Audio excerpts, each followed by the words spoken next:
Hello friends, welcome to my channel daily current affairs. ఈరోజు మనం 15th ఫిబ్రవరి 2025 యొక్క current affairs చూద్దాం. సో మనకి ఒక బుక్ వార్తల్లో ఉంది, the new icon Savarkar and the facts అనమాట. దీన్ని ఎవరు రాశారు అంటే అరుణ్ షౌరి. సో మనకి లోక్సభ స్పీకర్ గారు ఓం బిర్లా గారు ఒక 31 మెంబర్స్ కమిటీని అనేది అపాయింట్ చేశారు. ఎందుకు అంటే న్యూ ఇన్కమ్ ట్యాక్స్ బిల్ని అసెస్ చేయడానికి. సో దీనికి హెడ్గా ఎవరు అంటే బైజయంత్ పాండా. సో మనకి బీజేపీ ఎంపీ అనమాట. టాటా గ్రూప్ చైర్మన్ అయిన ఎన్ చంద్రశేఖరన్ గారికి ఒక అవార్డు వచ్చింది Britain government. So the most excellent order of the British empire తోటి సత్కరించింది అనమాట బ్రిటన్ గవర్నమెంట్. ఎవరు? టాటా గ్రూప్ చైర్మన్ అయిన ఎన్ చంద్రశేఖరన్ గారికి. So Amit Shah home minister గారు చీఫ్ గెస్ట్గా అటెండ్ అయ్యారు. దేనికి అంటే నేషనల్ గేమ్స్ క్లోజింగ్ సెరమనీకి. సో మనకి నేషనల్ గేమ్స్ ఎక్కడ జరుగుతున్నాయి? హల్ద్వానీ, ఉత్తరాఖండ్ కదా. సో ఆ క్లోజింగ్ సెరమనీకి అమిత్ షా గారు చీఫ్ గెస్ట్గా అటెండ్ అయ్యారు. సో నేషనల్ గేమ్స్లో విన్నర్ని కనుక చూసుకున్నట్టయితే సర్వీస్ స్పోర్ట్స్ కంట్రోల్ బోర్డ్ అనమాట. So with 68 gold, 26 silver, 27 bronze అనమాట. సో ఇందులో రన్నరప్ కనుక చూసుకున్నట్టయితే Maharashtra first runner-up, second runner-up Haryana. So దీనిపైన ఒక స్మాల్ షార్ట్ వీడియోని నేను మన ఛానల్లో అప్లోడ్ చేస్తాను. సో మొహమ్మద్ రఫీ, సో మనకి ఈయన చనిపోయారు. సో ఒక ప్లేబ్యాక్ సింగర్ అనమాట. సో ఈయన జ్ఞాపకార్థం సో మనకి సెంట్రల్ గవర్నమెంట్ డిసైడెడ్ ఒక కాయిన్ని రిలీజ్ చేయాలనుకుంటుంది, 100 రూపీస్ కాయిన్ని. ఎవరి జ్ఞాపకార్థంగా? మొహమ్మద్ రఫీ గారి యొక్క జ్ఞాపకార్థంగా సెంట్రల్ గవర్నమెంట్ ఒక కాయిన్ని, 100 రూపీస్ కాయిన్ని రిలీజ్ చేయాలనుకుంటుంది. ఇది పబ్లిక్ కోసం కాదు, ఒక లీగల్ టెండర్ కాయిన్ అనమాట. సో మనకి Jio Hotstar. So Jio Hotstar announces new OTT platform అంట. ఏది అది? జియో హాట్స్టార్. జియో స్టార్ వాళ్ళు ఒక న్యూ ఓటీటీ ప్లాట్ఫామ్ని, జియో హాట్స్టార్ని లాంచ్ చేశారు. అదేంటి అంటే జియో హాట్స్టార్ అనేది జియో సినిమా ఇంకా డిస్నీ హాట్స్టార్ కలిపి జియో హాట్స్టార్ని లాంచ్ చేశారు. ఆయిల్ అండ్ గ్యాస్, ఇంకా హెచ్పిసిఎల్, ఇండియన్ ఆయిల్ కార్పొరేషన్స్, ఈ 3 కంపెనీస్ కలిసి ఒక 14-day క్యాంపెయిన్ అనేది తీసుకొచ్చారు. దేనికోసం అంటే ఫ్యూయల్ కన్జర్వేషన్ పైన అవేర్నెస్ తీసుకురావడానికి పబ్లిక్లో. సో ఆ క్యాంపెయిన్ పేరు ఏంటి అంటే సాక్ష్యం క్యాంపెయిన్. సో మనకి ఎగ్జామ్లో రావచ్చు. రీసెంట్గా వార్తలో నిలిచిన సాక్ష్యం క్యాంపెయిన్ దేని గురించి అంటే అవేర్నెస్ ఆన్ ఫ్యూయల్ కన్జర్వేషన్. ఎవరెవరు తీసుకొచ్చారు అంటే oil and gas, HPCL, Indian oil corporation. ఎన్ని డేస్? 14 days. మనకి మణిపూర్. సో మనకి లాస్ట్ 1.5 year నుంచి మణిపూర్ మనకి వార్తల్లోనే ఉంది. సో మనకి రీసెంట్గా మణిపూర్ సీఎం అయిన బీరేన్ సింగ్ గారు రాజీనామా చేశారు కదా. సో ఆయన రాజీనామా చేసిన 4 days తర్వాత మనకి ప్రెసిడెంట్ రూల్ అనేది మణిపూర్లో ఇంపోజ్ చేశారు.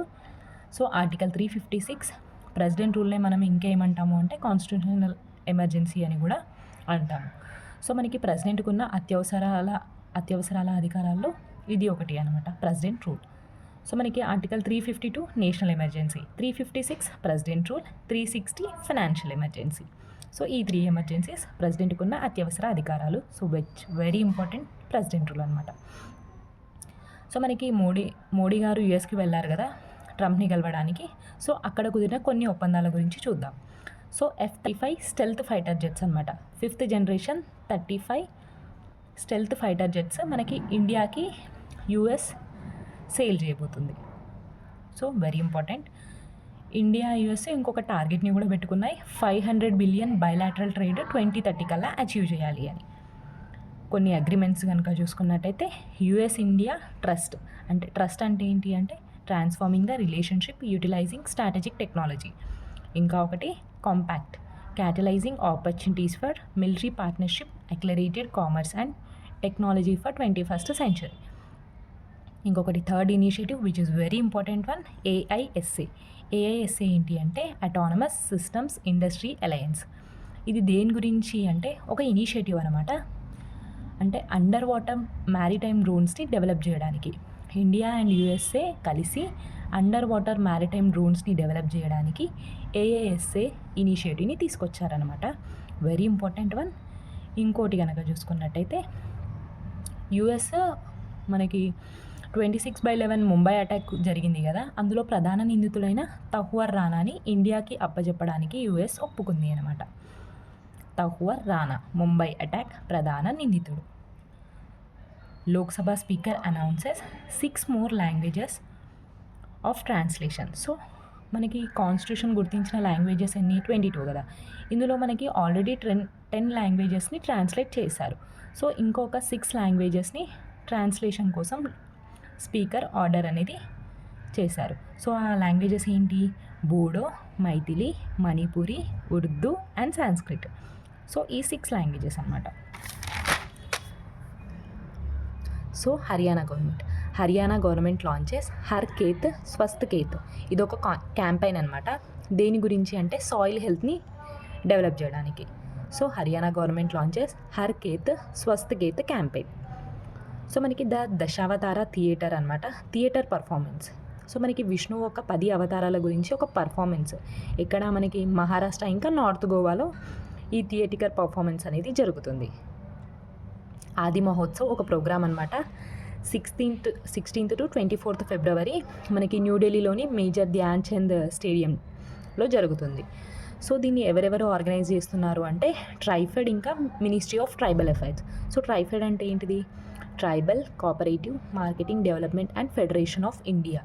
సో ఈ ఆది మహోత్సవ్ యొక్క మెయిన్ ఉద్దేశం ఏంటి అంటే సో ట్రైబల్ హ్యాండీక్రాఫ్ట్స్ కానీ సో వాళ్ళు తయారు చేసిన వస్తువులకి డెవలప్మెంట్ ఇంకా మార్కెటింగ్ సదుపాయాలు కల్పించడం కోసం ఈ ఆది మహోత్సవ్ ప్రోగ్రామ్ అనేది స్టార్ట్ చేశారు. ఇక్కడ న్యూఢిల్లీలో 16th to 24th ఫిబ్రవరి ఈ ప్రోగ్రామ్ జరుగుతుంది. సో ఇక్కడ మనకి ట్రైబల్స్ అందరూ వచ్చి సో లైక్ వాళ్ళు చేసిన ఆర్ట్స్ కానీ క్రాఫ్ట్స్ కానీ అన్నీ కూడా ఇక్కడ ప్రదర్శిస్తారు అనమాట. సో దీని ద్వారా వాళ్ళు చేసిన క్రాఫ్ట్స్కి మార్కెటింగ్ అనేది లభిస్తుంది. సో మనకి ఒక గిన్నిస్ రికార్డ్ అనేది ఉంది. So 300 workers at Mahakumbh UP. So మనకి మహాకుంభ మేళా ప్రయాగరాజ్లో కదా. సో అక్కడ మనకి 300 శానిటేషన్ వర్కర్స్ ఒక గిన్నిస్ రికార్డ్ని సెట్ చేశారు. ఏంటిది? రివర్ క్లీనింగ్లో. సో వాళ్ళు ఒకేసారి 300 వర్కర్స్ రివర్ క్లీన్ చేస్తూ గిన్నిస్ రికార్డ్ని సాధించారు. So SAFTA. సో ఇది ఒక ఫ్రీ ట్రేడ్ అగ్రిమెంట్ అనమాట, సార్క్ కంట్రీస్ చేశాయి. సో సాఫ్తా అనేది ఒక free trade agreement SAARC countries అంటే ఏంటి? మనకి MBBS Spain. So these are the countries. So MBBS Spain అంటే ఏంటిది? మయన్మార్, బంగ్లాదేశ్, భూటాన్, శ్రీలంక, పాకిస్తాన్, ఆఫ్ఘనిస్తాన్, ఇండియా, నేపాల్. ఇవి సార్క్ కంట్రీస్. సో ఈ SAARC countries SAFTA agreement free trade agreement అంటే ఎక్స్పోర్ట్ చేయొచ్చు, ఇంపోర్ట్ చేయొచ్చు, ట్యాక్సెస్ ఏమీ ఉండవు. సో మనకి సాఫ్తా అనమాట. సో ఈ సాఫ్తా ఏవైతే రూల్స్ అండ్ రెగ్యులేషన్స్ ఉంటాయో సో వాటిని మిస్యూజ్ చేస్తుంది నేపాల్. సో మనకి ఎడిబుల్ సాయిల్స్ని ఇండియాకి ఇంకా సార్క్ కంట్రీస్కి ఎక్స్పోర్ట్ చేస్తుంది అని చెప్పేసి solvent extractors association of India కంప్లైంట్ని రేజ్ చేసింది, గవర్నమెంట్కి చెప్పింది. సో ఇట్లా నేపాల్ మిస్యూజ్ చేస్తుంది సాఫ్తా నామ్స్ని, ఒకసారి చూడండి అని గవర్నమెంట్కి అనే ఒక అసోసియేషన్ కంప్లైంట్ని రేజ్ చేసింది అనమాట. సో అందుకే ఈ సార్క్ కంట్రీస్ ఇంకా సాఫ్తా అనేది వార్తల్లో ఉంది. సో మనకి న్యూ ప్రెసిడెంట్ అనమాట. గ్రీస్కి న్యూ ప్రెసిడెంట్ ఎవరు? Konstantinos Tasoulas. So new president of Greece Konstantinos Tasoulas. So మనకి ఐసీసీ ప్రైజ్ మనీని అనేది అనౌన్స్ చేసింది 2025 మ్యాచ్కి గాను.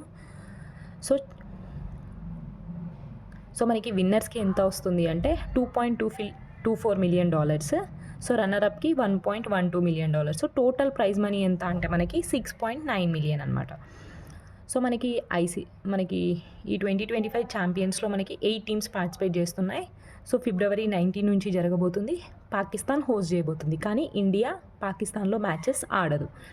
దుబాయ్లో ఇండియా మ్యాచెస్ ఆడుతుంది. సో ఇది ఇంపార్టెంట్ వన్. సో మనకి Campa Cola replaces Thums Up as a 2025 co presenter. So ఐపీఎల్కి ఫస్ట్ మనకి థమ్స్ అప్ అనేది కో ప్రెజెంటర్గా ఉండే. సో దాన్ని రీప్లేస్ చేసి కంపా కోలా ఇప్పుడు కో ప్రెజెంటర్గా మారింది అనమాట. సో ఏఐ స్టార్టప్ ర్యాంకింగ్స్ కనుక చూసుకున్నట్టయితే ఎవరు రిలీజ్ చేశారు అంటే టాప్ 10 కంట్రీస్ యొక్క ఏఐ స్టార్టప్ ర్యాంకింగ్స్ని Stanford University human centred AI వాళ్ళు రిలీజ్ చేశారు. సో ఏ ఇయర్ని తీసుకున్నారు అంటే 2013 నుంచి 23 ఇయర్స్ మధ్యలో ఎన్ని ఏఐ కంపెనీస్ ఎస్టాబ్లిష్ చేశాయి, ఏ కంట్రీస్లో ఎన్ని ఉన్నాయి అనే ఒక లిస్ట్ అనమాట. ఇందులో టాప్ కనుక చూసుకున్నట్టయితే యుఎస్ఏ టాప్ ఉంది 5509 ఏఐ కంపెనీస్తో. Second China, third Britain. So India place కనుక చూసుకున్నట్టయితే 7th ప్లేస్ ఉంది ఏఐ స్టార్టప్ ర్యాంకింగ్స్లో. ఇండియాలో ఎన్ని కంపెనీస్ ఉన్నాయి? 338 కంపెనీస్ ఉన్నాయి. So very important, AI startup rankings, Stanford university, top 10 countries యొక్క లిస్ట్. సో మనకి global anti scams alliance report అనేది వచ్చింది. ఇందులో కనుక చూసుకున్నట్టయితే సైబర్ దాడులు ఏ విధంగా ఉన్నాయి. సో వరల్డ్లో కనుక చూసుకున్నట్టయితే 88.58 లక్షల కోట్ల నగదు అనేది కొల్లగొట్టారు అనమాట సైబర్ నేరగాళ్ళు. అదే ఏషియన్ కంట్రీస్లో అయితే 6.88 లక్షల కోట్లు. ఏరోప్లేన్ ప్యాసింజర్స్ అనమాట. సో ఏరోప్లేన్ ప్యాసింజర్స్లో టాప్ కనుక చూసుకున్నట్టయితే ఢిల్లీ ఎయిర్పోర్ట్ నిలిచింది. Delhi, second Maharashtra. So global AI summit, next summit మనకి మొన్ననే జరిగింది కదా గ్లోబల్ ఏఐ సమిట్ మనకి ప్యారిస్, ఫ్రాన్స్లో. సో మనకి ఇండియా కోచైర్గా కూడా వ్యవహరించింది. సో నెక్స్ట్ ఏఐ సమిట్ అనేది ఇండియా హోస్ట్ చేయబోతుంది అని మోడీ అనౌన్స్ చేశారు అనమాట. సో ఇది అండి ఇవాల్టి current affairs. Thank you so much.